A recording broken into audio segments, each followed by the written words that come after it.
back to another episode of Austin Underground. It's your favorite place for all things music. We're your hosts. I'm Leslie. And I'm Vince. Thanks for tuning in to another episode of Austin Underground. We have a stupendous show for you tonight.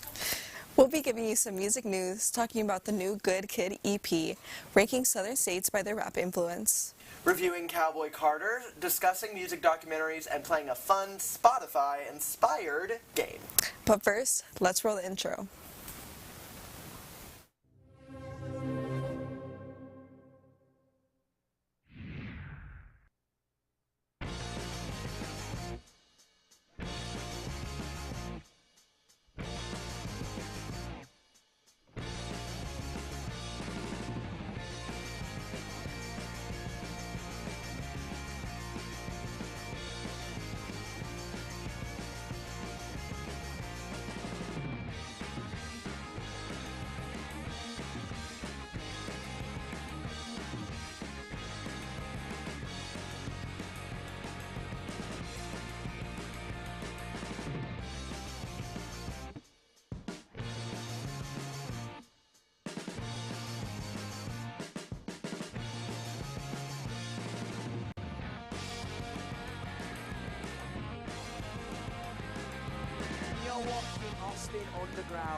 You're watching Austin Underground. You're watching Austin Underground. You're watching Austin Underground. You're watching Austin Underground. And you're watching Austin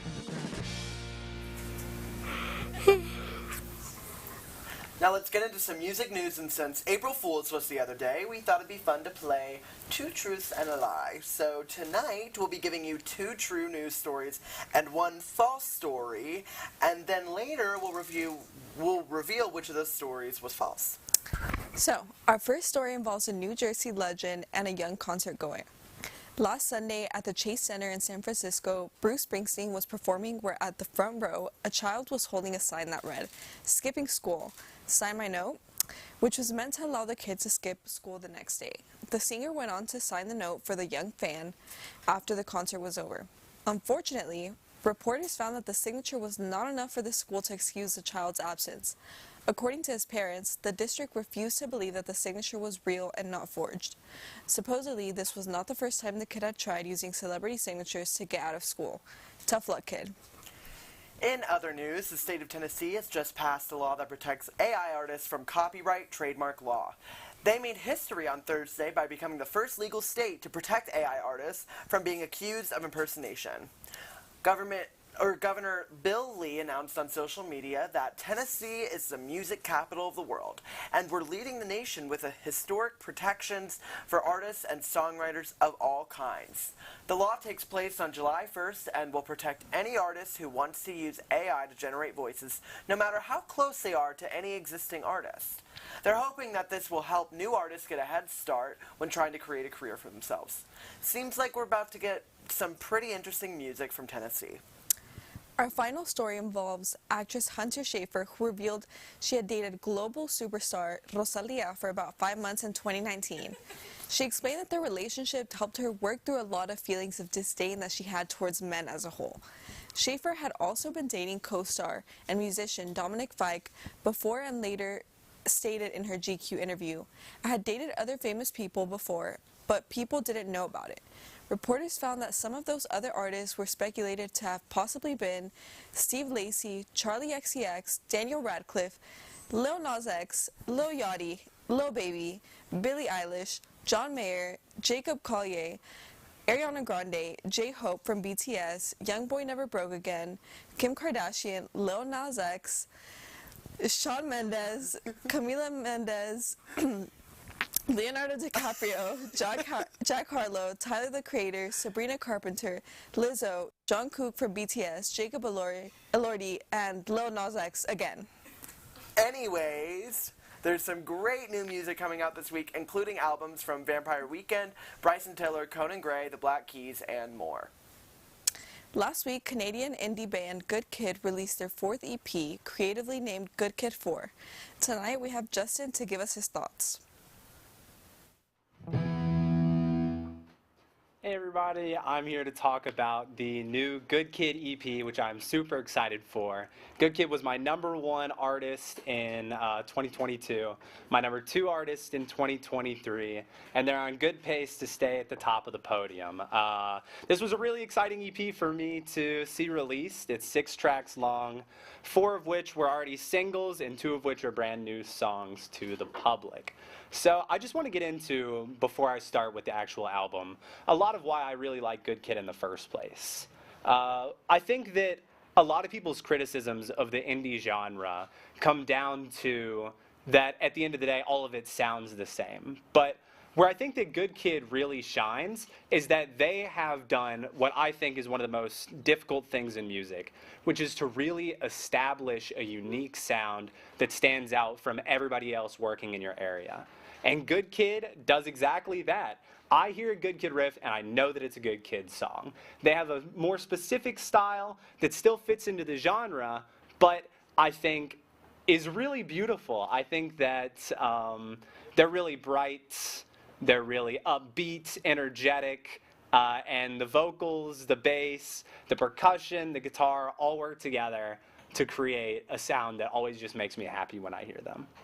So that's kind of why I like Good Kid in general, but getting into the EP, our first song is Bubbly, which, contradictory to the name, it's a little bit more of a darker song compared to a lot of the other Good Kid tracks.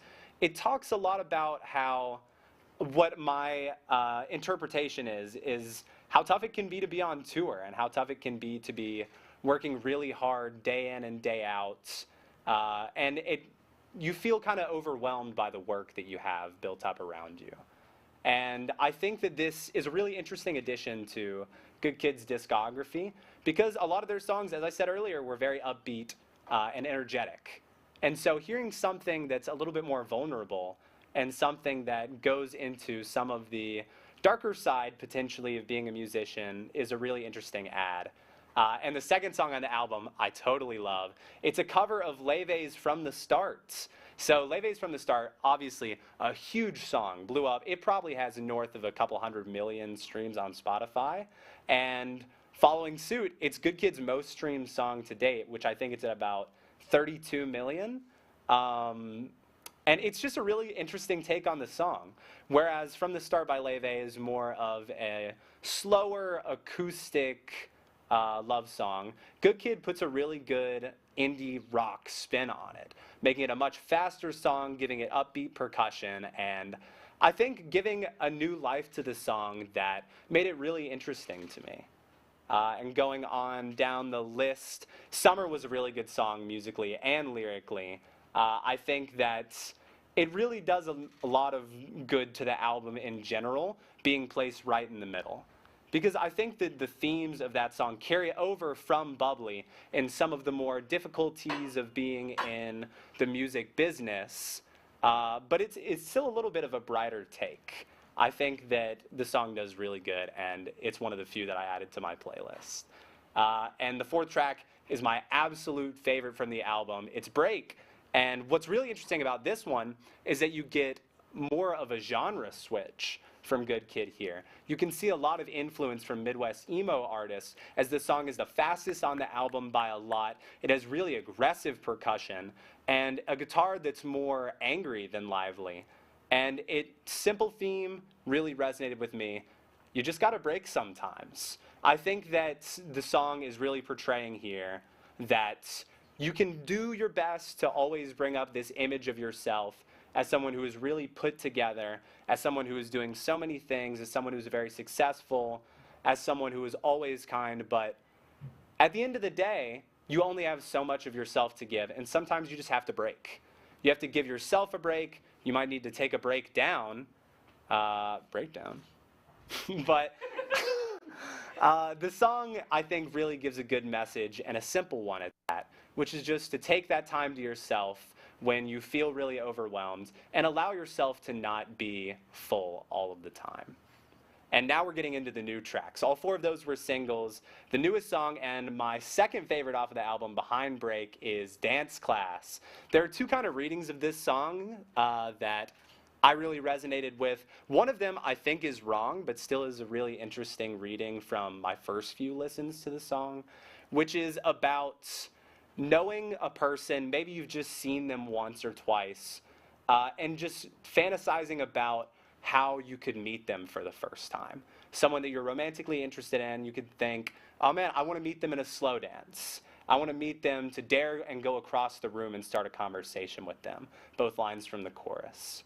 And I think that it's really beautiful to think about how a lot of times I catch myself seeing someone and imagining so much in the future with that person, but you still have to make it past that first step. And I think that that first step, as exemplified in the song, is really the hardest part.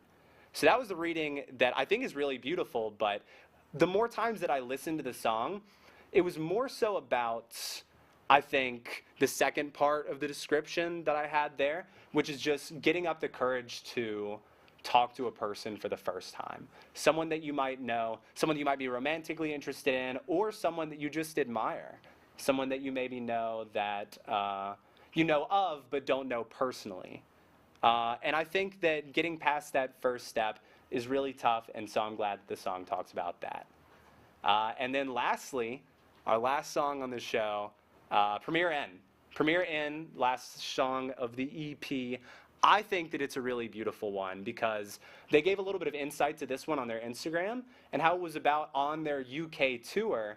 They always stayed at a Premier Inn. And if you don't know, Premier Inn is a very big hotel chain in the UK, and they have one in almost every town. And so they just talk about how it was kind of a safe place for them when they were all the way out in the UK, far away from home. Overall, I think that this album does an absolutely great job keeping up the Good Kid song, the Good Kid sound that I fell in love with so long ago. And I can't wait for Good Kid to come to Austin in about 2 weeks. With that being said, let's send it back to the hosts. Stay tuned because after this break, we'll be ranking southern states and giving you our takes on Beyoncé's new album.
Lil Wayne, Missy Elliott, 21 Savage. When you think of music from the American South, most people don't immediately think of hip-hop music.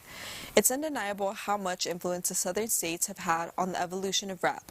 The only question is, which state had the most influence? Here to answer that question is Ari, Drew, and Sebastian. Okay, hello. So today today we're going to be connecting rappers to states, and we're going to be You thought that was fucking funny, huh?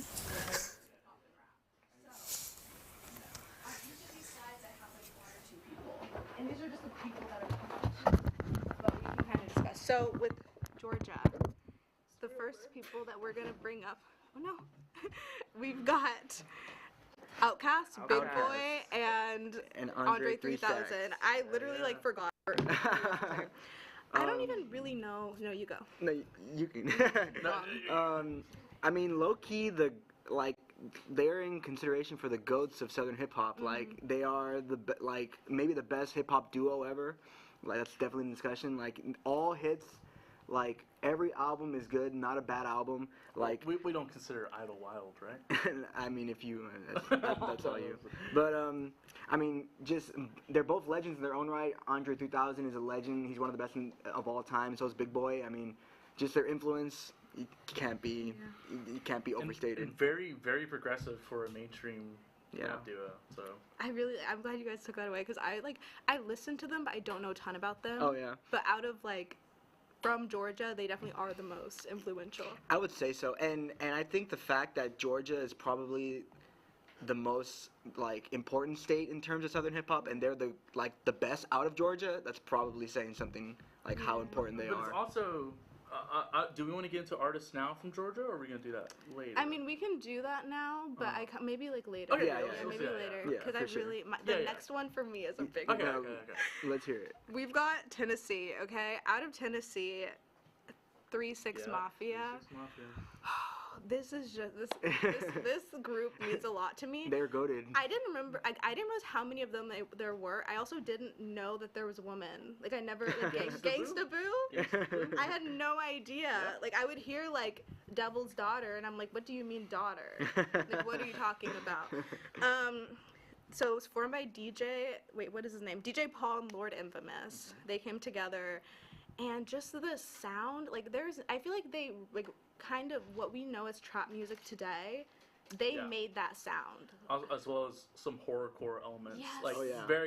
Eminem is very influenced by 3-6 Mafia. Yeah. Definitely. The intro to Live by a Rep, where it's like I'm here interviewing 3-6 Mafia, who has a unique style of a unique rap style. What would you do if someone tried to imitate your ideas? That's just perfect.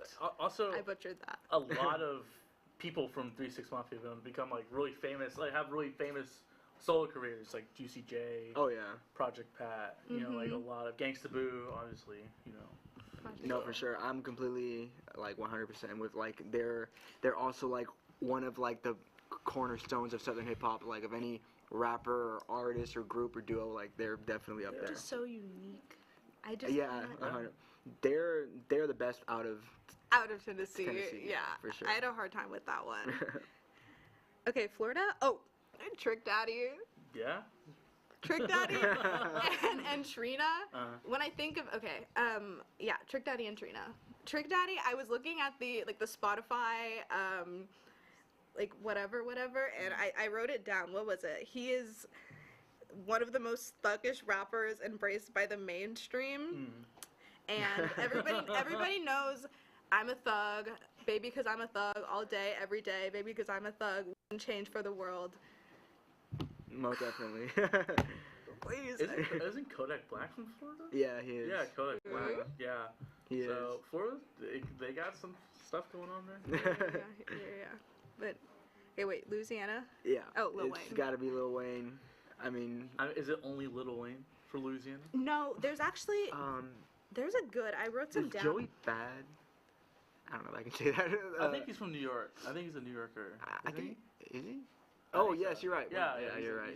He's from New York. Yeah. Yeah, but Lil Wayne's honestly one of the greatest. He's the of all best time. that came out. I think. Of Yeah, Louisiana. I would say so. Out of Louisiana, for I can't think of many others from Louisiana, but he is definitely the GOAT out of Louisiana. I also thought of Master P, who founded No Limit Records, and through that, we've got.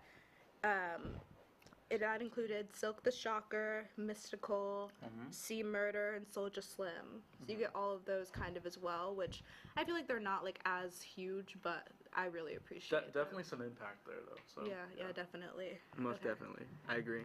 Should we go to the next one? What's the next one? Oh. Bro, Texas is the weakest link. I'm not gonna lie. Like, I kind of disagree with that. Yeah, I actually kind of. Yeah. I feel like, okay, so I was thinking like 90s, 2000s, and I couldn't think of like, so I got Nelly. I do like Nelly. I don't love him, but okay, wait, keep going. So when I was thinking of Texas, when I was thinking of ranking these, I was You like, got the Ghetto Boys. Georgia number 1, I think, but then Georgia. Texas is number 2.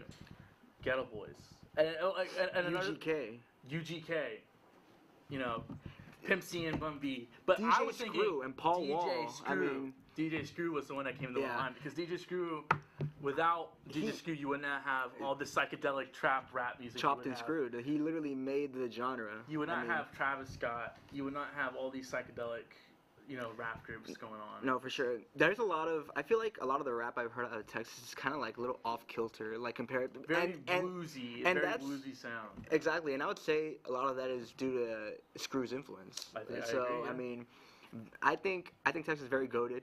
Also now Megan Thee Stallion. Megan Thee Stallion. Megan Thee Stallion. I think City Girls. I could be Yes, lying. City you're right. Girls. Yeah. I mean, Travis Scott, like one of the biggest rappers in the world right now. Yeah. Like he is from He's Houston. absolutely inspired by Houston rap music. 100%. Yeah. So I really like Texas rap. I do not think they're the weakest link, but no, the other ones are really, no, for sure. Country grammar. You got hot in here. Everybody knows hot. Oh yeah. But I guess for me, I mean, I think Georgia is the strongest. No, yeah, for sure. Georgia and Atlanta has completely like defined rap, like mainstream rap for the last like 10 music, years. Like Young Thug, Future, Metro Boomin, like all Playboy those Cardi. I mean, you can just go on and on and on. Yeah, and then if we're going through the list, I would say for me, Texas and Tennessee are very much neck and neck in terms of influence. Because like, even though Texas has a lot more rappers to its name, Tennessee. It's like a whole sound that's like defined with Tennessee. Like 3 6 Mafia is just like the sound. And the people that came from, and like there's so much like 3 6 Mafia, like everybody that kind of came through that kind of.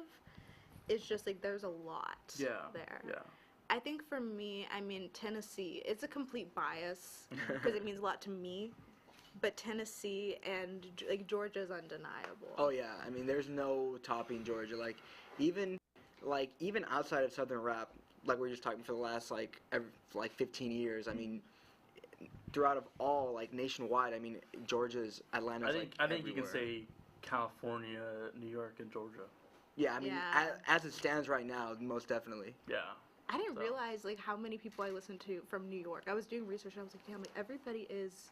Like, so well, even people from the East Coast, like Bone Thugs and Harmony, absolutely inspired by Memphis music, by 3 6 Mafia, in terms of the triplet flows and sort of that darker sound. Yeah, absolutely inspired by. Yeah. Okay, well, I guess we should probably go back to the host. Yeah. Let's go back to the host. On the topic of the South, I think it's time to talk about our new favorite Western icon, Cowboy Carter. After 2 years, Beyoncé has released a new country album, and here to talk about it is Michelle, Jordan, Molly, and Sophia. Hey guys. Hi. So today we are reviewing and kind of just talking about Beyonce's new country album, Cowboy Carter. Not country album, it's a Beyonce album. So fair. There we go. So fair. I love that. So what is some of our first thoughts on this Beyonce album? First off, I mean, like, bam, like the historical context and the history that she packed into this album is like actually insane. Yeah. Like when you look at this, you're like, oh, like she took her time, like really took, I mean, it was like what? 5 years? 4 years, yeah. 4 years, like in the making to create this album. And like, I don't know about y'all, but when I listen to artists that put that much work and that much investment into their album and their creativity and their process or whatever, I'm just like, my respect for them just goes through the roof. Like, to me, I'm like, that's art. Yeah. Like, it's not just music at this point, that's art. I agree fully. It was not what I was expecting. It is a very slow album. I gotta say, there's a lot of slow beats, and there's a few songs that I like that are like the introduction songs that are the quick, like 15, 30-second ones, you know? I loved those songs, the introductions. I it really felt like like it felt like a movie. Like I watched it with my eyes closed, and those 15-second things really put me in that environment. It felt like I was watching a movie. No, yeah. It was a good, like, unexpected album because I was expecting, like, really, like, country and, like, Texas Hold'em and stuff, and we got more of, like, vulnerable and Beyoncé vibes. 100%. I don't know if y'all have seen Marini's Black Bottom, that movie, but, like, listening to the album, I felt like I was in that movie, and Oh my like I was gosh. sitting in the studio watching it being recorded. Wow. Because you've got, like, the whole, like, Willie Nelson, Dolly Parton, like, radio theme invested into the album. I So, like, loved. I love that. It was so cool. I was just like, I feel like I'm watching her make this album. I really loved that those artists and like the whole like radio side of it was shown, because it was like she has spoken that like this genre didn't want to hear her. She, like, you know what I mean? Yeah. She was not welcomed in this genre at all. And so to have these icons be like, everyone's gonna listen, like, here's the radio. Like, it was like putting it in that space of like, I don't know, like, there's so much history with country music and everything, and like kind of just reclaiming that space was like, it was really, really powerful. And I think we can even see that in a lot of like her album cover art and like her announcement with like her sash saying like her grandmother's name that was like taken from her. So I think like the whole album is like like taking back, or not taking back, but just being a part of this genre or this community that like is hers. She's like, it's so fair to, she's a Houston girl, you know what I mean? She has these roots, so it's really cool to like hear these vulnerable stories in this way. It was a really good album. I think even like her picking to go through the radio format specifically is very, very genius, because if you look back in history, for Black artists particularly, the radio was the one way they could gain commercial and mainstream success. Why? Because there's no face involved. It's only ears. And unless you're like, oh, I can hear a Black voice per se, however you want to label it, that's the way, that was the avenue for Black artists to gain their success. So to go through that like route, I'd say, it's just like, I'm like, oh, I really love it. She was also calling back to like I just wanted to play the album. Sorry. Yeah, the album's playing. Like calling, like having a song from that time that was written and performed by a white artist, the Beatles, but having, it's a story about the civil rights movement and everything, and so like even taking that song and being like her singing it and having it being like played on the radio is like, it's just calling back to all of this history and like really putting a lot of like, I don't know, just like the correct lens on it. Do you know what I mean? Yes. Yeah, McCartney. Oh, I'm so sorry. Go ahead. Because the only other artist that I can think of recently that did that type of vibe with the radio is The Weeknd with his Dawn FM, and it was very well executed. Except for Beyonce's, like it just felt more like personal with her fans instead of just like, oh, let's just have this funky poppy, you know, album. It was way more connected. And what did you think? Yeah, I thought the album was, it's just so intentional and like meticulously that's the word. That's the word. I really got goosebumps. Intentional. Yes, it's so intentional that even if there were some songs that I was like, I don't know if like sonically I liked it so much, it was like I'm enjoying this album so much as a whole that it doesn't matter if I like the song or not. It felt like so good. a movie, a musical, a poem. It was just, I don't know. It was like mixed medium, but just music. Like the way that there was so much textures. It was just. What was your favorite song? I was just gonna. There's too many. For now, I feel like Bodyguard is like my go-to, or Oh, that's like the or hit. the yeah. I was about to say yeah was really good. Yeah was really good. I love the sampling of these boots are made for walking. When that started playing, I was like, oh, okay. The album took a turn, and I was so here for it. But I think Bodyguard, and there's a bunch of rumors going around how like Taylor Swift is back vocals for it and stuff like that. Oh, I had not. I know heard she's that. not, but I like to think that she is. Because I'm just gonna leave it at that. We can continue talking about favorite songs, but there was a lot of collabs on this Oh yes. album. Oh yes. What leads me to my favorite. Yeah, song. there's so many little collabs. What was your Ryan favorite song? Beatty, he co-wrote a lot of the songs on there, like Protector, Bodyguard, Two Hands to Heaven. if Two I'm Hands to correct. Heaven is such a good song. He covered a lot of them, and I was just like, what? Like, when he posted, I was like, this makes sense. Because, like, I love him as a musician, but when I tell you he's probably one of the most talented lyricists I've come across, like, if you just listen to his lyrics, I'm like, this boy knows how to write. Yeah. Like, he knows how to write music. And it's just, like, knowing that he had, like, his hand in there, I'm just like, yep, that makes sense. That's on brand. And what about your song? Ooh, I was gonna say Yeah Yeah because it's just so good. Like it is. It's such a fun. It feels like she was like telling us, opening up, and like telling us about like writing about history, her family's history, her experience, and then it was like that point of like, and it's like now it's time to celebrate it. You know what I mean? It was just like a fun, you know. It was like one of the more faster songs. It's a really good album. And I just keep on saying that because it's like it genuinely is like one of those where I'm like, they will make a movie about this. You know what I mean? And what do we think about her take on Jolene? Because she brought Dolly Parton into the album. She brought Miley Cyrus into the album. Both have covered that song beautifully. I But loved Beyonce's? it. It was. I mean, it's. If I'm gonna pick one to listen to at the moment, I'm gonna pick Beyonce's. There was like this funny. Oh well, we can talk about this on the side, but I mean, that was a great time. I hope y'all listen to it. We'll go back to those now. Bye, guys. Well, did you guess which of our news stories were fake? April Fools! They were all fake, idiots! Keep watching because after this break we'll be discussing our favorite music documentaries, guessing Spotify artist streaming numbers. After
Music documentaries are a special kind of film.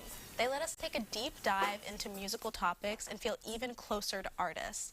They open us up to feel an even deeper appreciation for music. Here to talk about music documentaries are Emerson, Liv, Michelle, and Mia.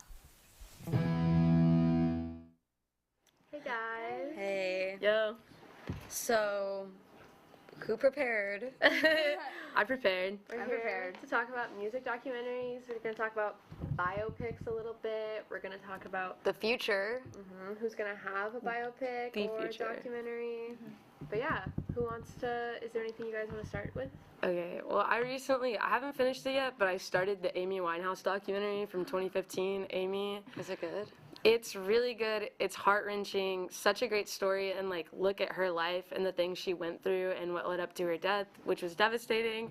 And it's still like even after almost a decade, the number 9 like searched either documentary or I think maybe documentary in general right now on Google. So awesome. Respect to the Amy documentary. Yeah, probably to do with the fact that a biopic is coming. Is there okay? People that are makes like sense. not excited for it though. I don't know. Really? Who's playing Amy? It's like a random actress I'm not familiar with. Cannot sing. Yeah, it's just like it's hard to match the. I saw people wanted I think it was Ray to play her in the biopic, but that didn't happen.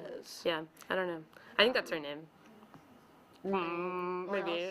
Well, I feel like y'all should see it coming. But the documentary I always have on replay is the Miss America. I knew you were gonna say that. It's always Miss Americana. okay. I think that documentary is beautiful and it's executed well, and it touched on things that we don't get to see in the background, just like Amy Winehouse's and such. But that's my favorite. Taylor and Amy, such similar characters. Yeah.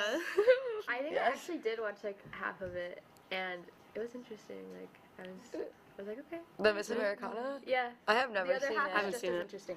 I want to check it I've seen out. the Taylor one. Everyone remembers where they I was were too. Yes. when the Katy Perry came out. I have it on my Katy list. Perry documentary. I don't remember this. In theaters. I didn't How even do know you that was a remember when thing. she got divorced over text? Dude. Oh, was that like sad. Russell Brand? Yes, That seems like something And then Russell she went Brand to would do her show.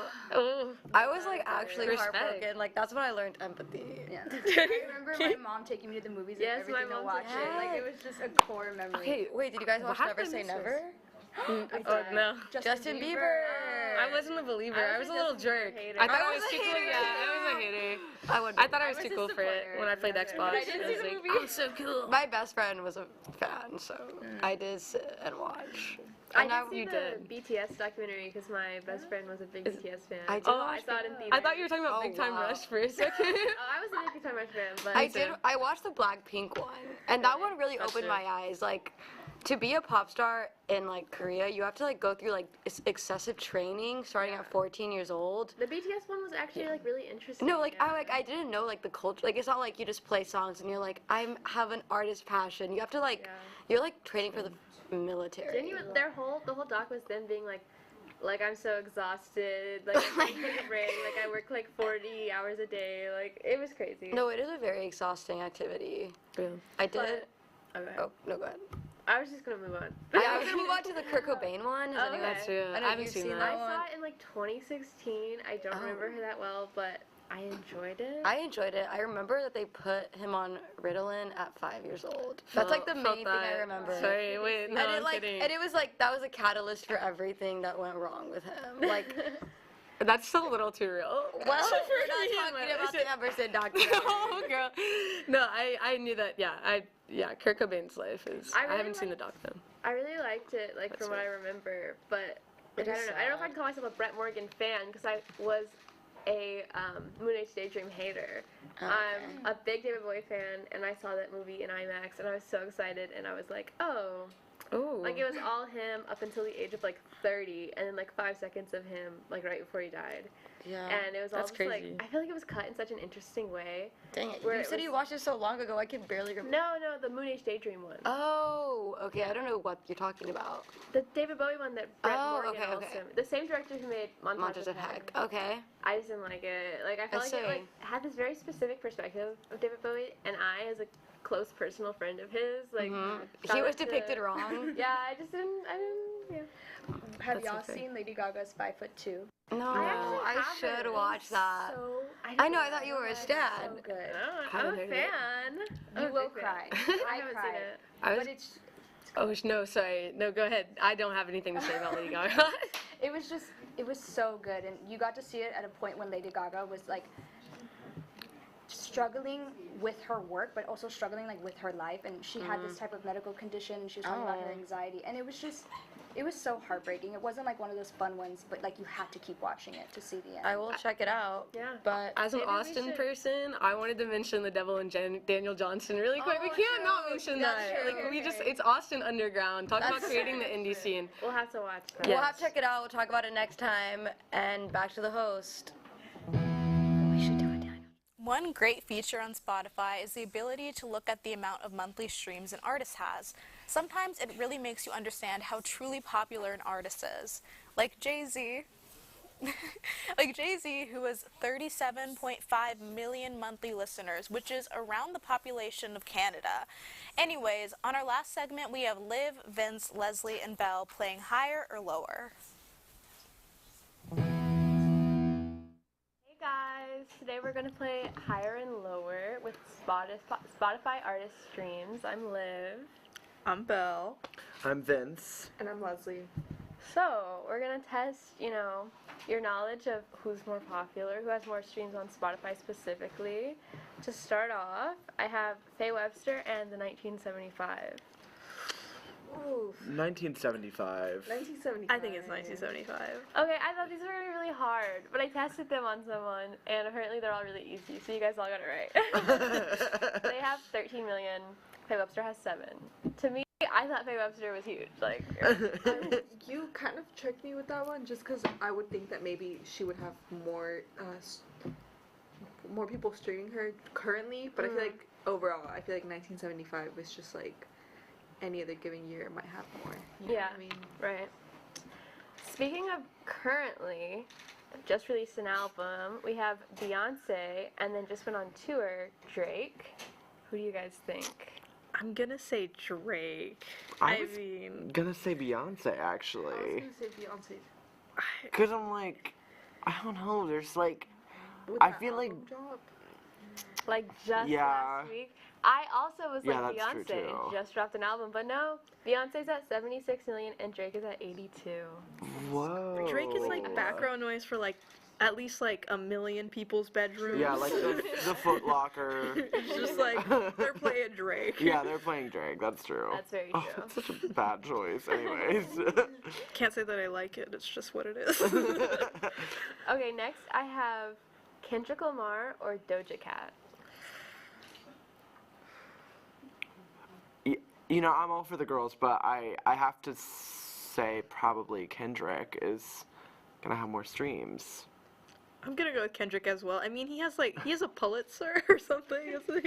He's got like some kind of writing award. Oh, that's awesome. Wow, that's amazing. He's actually really great. Kudos, Kendrick. I also think Kendrick. I feel like Doja's still very relevant, but I feel like a lot of her fans kind of dropped her after her. That's what I was thinking. Is Kendrick has like this longevity that I think Doja Mm-hmm. has, but right now Doja's at 63 million. Really? And Kendrick's at 57. But in 10 years, who will still have more? Who's to say? And you know what? You said these were easy, and I'm stumped time and time again. Okay. Next, I have Nicki Minaj or Olivia Rodrigo. Olivia Rodrigo, I think, because she's on tour right now. Yeah, but I think it's again how like many teenage longevity girls or, are like, there? right now? Yeah, like older millennials though are definitely listening to Nicki more than they are Rodrigo. I feel like Nicki has more like diehard fans who will constantly stream her music. Yeah. But I feel like Olivia Rodrigo right now is just like has more people. I'm gonna listen to y'all because I've been wrong so much. I'm gonna say Olivia Rodrigo too with y'all. You guys are right. She's Okay. at 60 million and Nicki's at 53. Okay, next I have Bjork or Fiona Apple. Ooh. And also, I'm streaming. gonna throw in, who do you guys think what do you guys think they have? Just like as a guess, because I was shocked. Well, I'm streaming, so it's more than one. It's at least 2. It's at least 2. I think I'm gonna say Bjork has more because I feel like Bjork is more like internationally famous. That's true. Well, Fiona Apple is so like criminal American 90s, you know? I'm gonna say Bjork has like 5 million. Fiona Apple has 3 million. It feels low. I think Bjork has more because of the international aspect. I don't really listen to either of the artists, but I feel like those are some good numbers that you put out there. I kind of around that ballpark as well. Well, Vince, you were right. Fiona Apple does have 3 million, but Bjork only has 2.4. What? Fiona Apple beat Bjork? I was shocked. Whoa. I was very shocked. Okay. Nobody beats Bjork.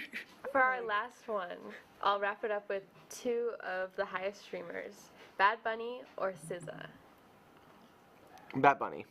I gotta say Bad Bunny, yeah. Like, Bad Bunny's like a Latin He's American got, treasure. yeah, like all of Latin. He's, oof, he dropped a lot lately too, though. From the last time I checked. I'm gonna say, SZA. You're right. It is SZA with 71 million, and Bad Bunny has 67. I'm glad that these weren't all crazy super easy because I read them to Molly and she guessed them all immediately. Higher lower superpower, I guess. But that's all for our higher lower game, and back to the hosts. Here at Austin Underground, we like to acknowledge members who go above and beyond to make the show so incredible. Huge shout out to Ari for being such an amazing panel member and gracious host. We'd also like to highlight our staff member, Sarah, for being an incredible filmmaker and friend. Okay, we also need to talk about off camera next, I guess. Oh, thank you. Red question mark. Thank you for tuning in today. And remember, if you want more of Austin Underground's latest content, make sure to check out our social media, Austin Underground, and our website, austinunderground.org. But for now, we'll see you next week. Bye.